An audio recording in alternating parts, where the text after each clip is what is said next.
Assalamualaikum warahmatullahi wabarakatuh. Perkenalkan, nama saya Gina Aramita Hermawan, NPM 1917051062 dari kelas A. Di video kali ini, saya akan menjelaskan tugas PR analisis algoritma pada mata kuliah Desain dan Analisis Algoritma. Yang pertama terdapat algoritma bubble sort. Algoritma ini adalah metode pengurutan dengan cara atau sebuah teknik pengurutan data yang menukar dua data bersebelahan apabila urutan data tersebut salah. Berikut ini adalah animasi dari cara bubble sort.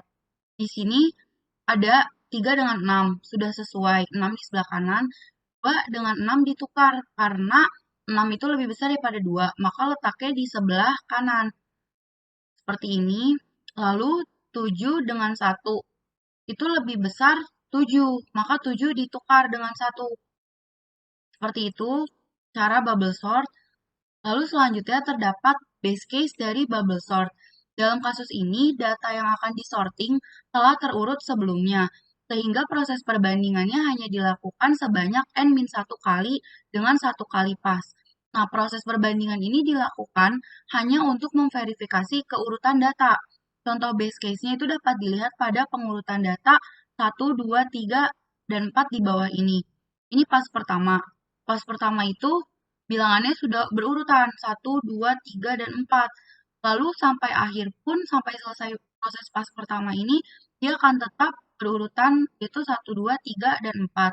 Dari proses di atas, kita bisa lihat bahwa tidak terjadi penukaran posisi satu kali pun sehingga tidak dilanjutkan ke pas yang selanjutnya. Maka cukup berhenti di pas yang pertama. Lalu persamaan big O yang diperoleh dari proses ini adalah ON, big ON. Selanjutnya ada average case dari bubble sort. Nah, pada kondisi average case ini, jumlah pas ditentukan dari elemen mana yang mengalami pergeseran ke kiri paling banyak. Hal ini dapat ditujukan oleh proses pengurutan suatu array. Disalin aja angkanya itu 1862. Dari 1862 ini kita bisa lihat bahwa yang akan mengalami proses pergeseran paling banyak itu adalah elemen yang 2, yaitu sebanyak 2 kali. Di sini contohnya ada pas pertama. Di pas pertama ini ada 1862 seperti sebelah awal, dan itu akan berubah menjadi 1862 karena 1 dengan 8 ini sudah sesuai. 1 lebih pada 8 letaknya di sebelah kiri dan 8 letaknya di sebelah kanan. Lalu selanjutnya 1862 ini akan berubah menjadi 1682 karena di sini akan terjadi bubble sort antara 6 dan 8. Di sini 8 dan 6 ini jelas lebih besar 8 dibandingkan 6, maka mereka akan bertukar posisi, 8 yang ada di kanan dan 6 yang ada di kiri. Selanjutnya 1682 ini akan berubah menjadi 1628. Yang bertukar itu adalah 2 dengan 8-nya. Ini selesai di pas pertama. Lanjutnya pas yang kedua. Pas yang kedua ini dilanjutkan dari 1628, bukan dari yang awal lagi, tapi dari yang terakhir di pas pertama. Itu akan berubah menjadi akan berubah karena 1 dengan 6 sudah sesuai. 6 lebih besar daripada 1. Lalu di sini yang berubah adalah 2 dengan 6. Mereka akan bertukar karena 6 lebih besar daripada 2. Lalu 1268-nya akan berubah menjadi 1268 karena maksudnya mereka akan tetap tidak bertukar posisi karena 6 dengan 8 ini sudah sesuai. 8 lebih besar dengan 6. Lalu akan masuk ke pas yang ketiga. Pas yang ketiga ini 1268 tetap akan menjadi 1268 karena 1 dengan 2 sudah sesuai. 2 lebih kan 1. Lalu 1268 akan tetap. Nah, pada proses ketiga yang disebut proses verifikasi data untuk menentukan apakah semuanya itu sudah sesuai atau. Nah, dari proses urutan di atas dapat dilihat bahwa untuk kan diperlukan 2 buah passing tambah dengan 1 buah passing untuk memverifikasi seperti yang sudah. Nah, dengan kata lain, jumlah proses perbandingan dapat dihitung sebagai berikut. Jumlah proses sama dengan X kuadrat X. Di dalam persamaan di atas, X itu adalah jumlah pergeseran terbanyak.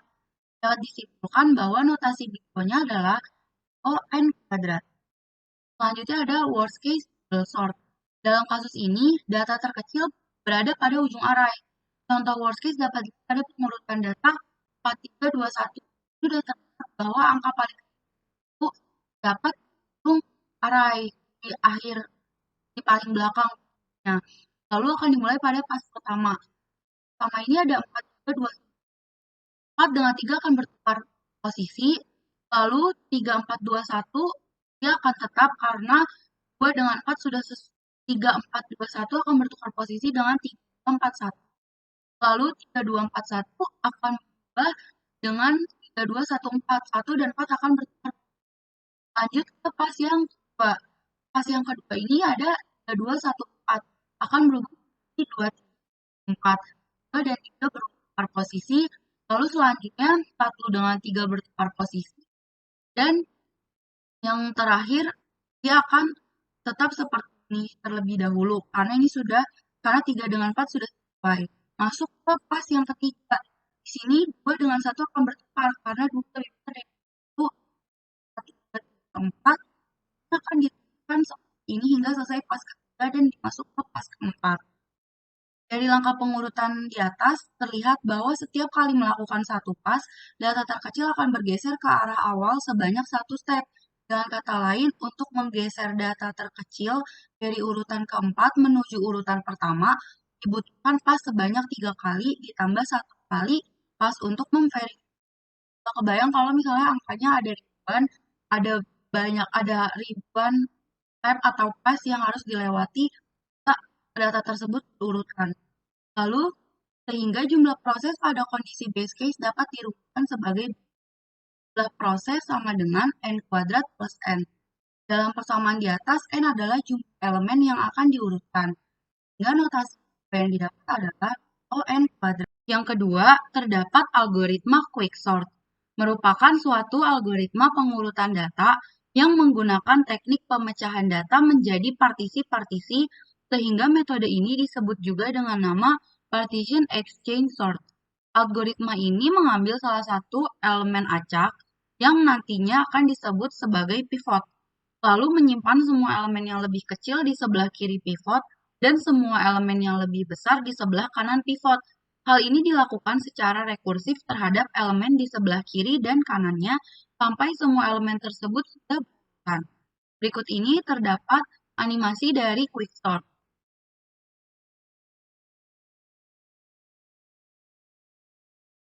Lanjut, terdapat base case dari quicksort. Kasus terbaik terjadi apabila pivot adalah elemen median, sehingga kedua data berukuran relatif sama setiap kali pempartisian. Menentukan median dari data tersebut ini emang gak begitu mudah, karena menentukan mediannya ini dari data yang belum berurutan. Lalu terdapat pohon yang menggambarkan data kiri dan data kanan setiap kali pempartisian sampai menghasilkan data yang berurutan. Di sini terdapat data n. Data n ini akan dibagi menjadi 2 dan menjadi n per 2, n per 2.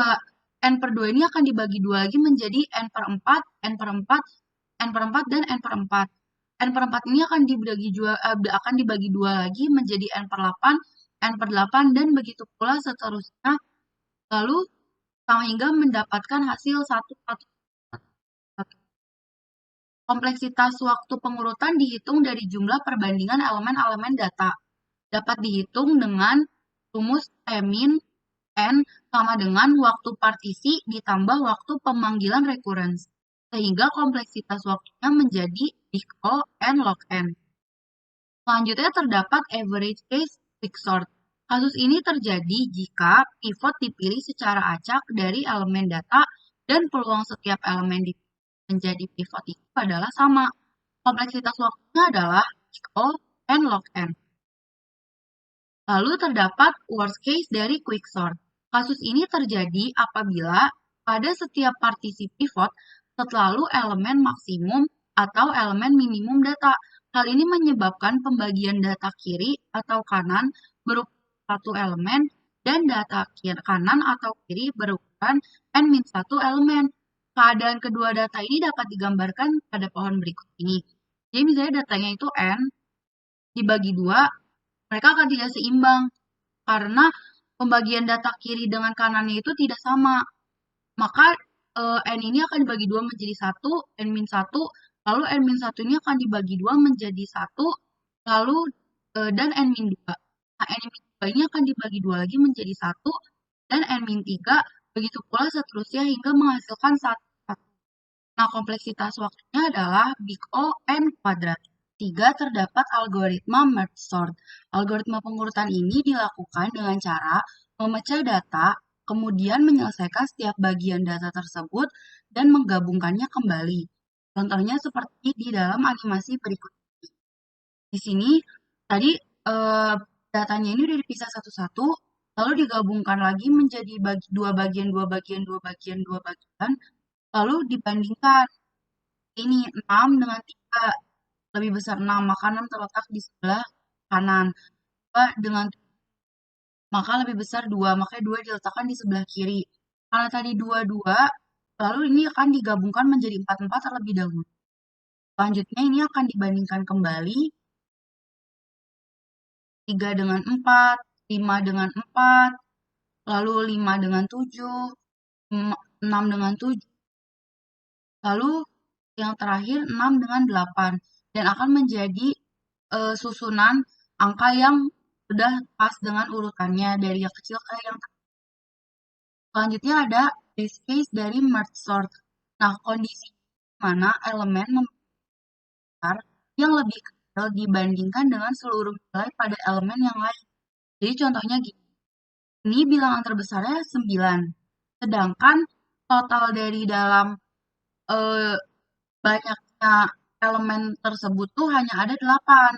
Nah, maka dengan seperti itu dapat menjadikannya sebagai base case dari merge sort ini.